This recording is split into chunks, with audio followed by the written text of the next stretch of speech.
I was born in New York City, 1955. My family moved to Long Island. Right before I turned 7, my dad became the senior lawyer in the New York Supreme Court. I was bar mitzvahed at the age of 13. I wasn't a religious Jew. I knew enough about Judaism to not believe in Jesus, but it didn't really impact my life. I wasn't searching for the meaning of life. I wasn't messed up. My mom and dad as happily married as any couple I've ever known. When I was 13 years old, I saw Jimi Hendrix in concert. I'd started playing drums when I was 8. I had some ability as a drummer, and boy, rock music, it got my attention. I wanted to be like the rock stars, break the rules and do things different. The power just drew me in.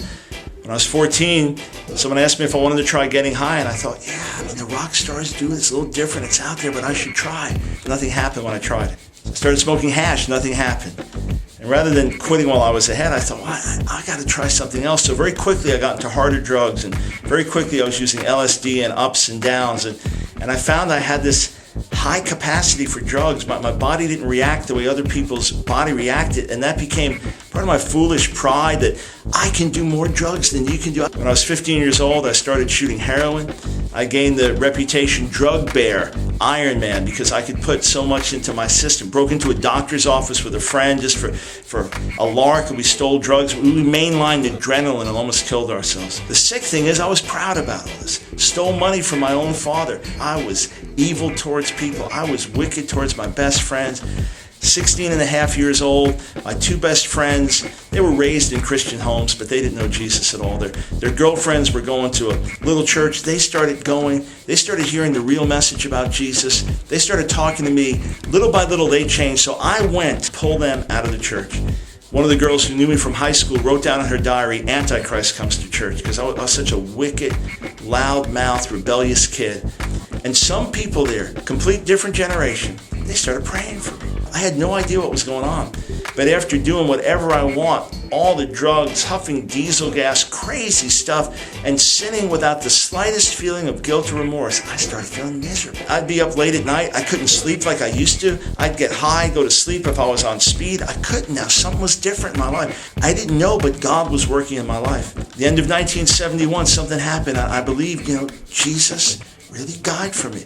He really rose from the dead. This is real, but I'm not willing to change.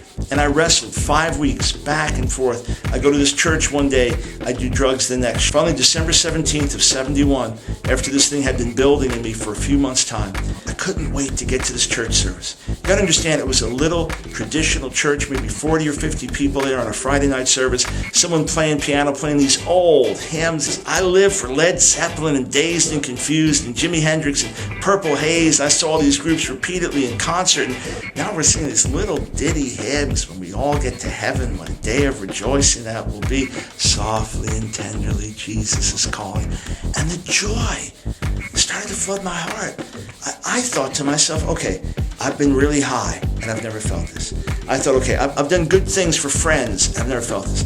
I thought, okay, I played with my band, and I never felt this. I thought, well, I've won in sports, playing with friends, and I thought, this is different than anything I've ever felt. Different than a relationship, anything. This must be what they call the joy of the Lord. And I suddenly realized, God loved me enough to send His Son to die for me, and He washed me from head to toe. This image was so clear in my mind. He put a beautiful white garment on me, and I was going back out and playing in the mud.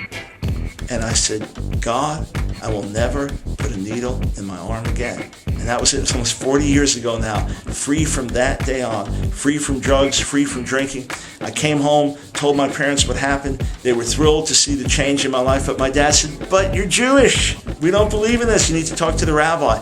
And the rabbi began to challenge me. You don't even know Hebrew. And that's where when I started college, I started studying Hebrew, ended up majoring in Hebrew, and then went on to NYU and got a master's and Ph.D. in Near Eastern languages and literatures so that I could really know and really understand and not have to rely on what anybody else said, master the languages. And by God's grace, I've preached around the world, overseas more than 100 different times in more than 25 nations, and lectured at seminaries and universities, done debates at Oxford University and Hebrew University and Ohio State University, and a radically transformed life, and raised up thousands of people that have now gone out around America and around the world to make a difference.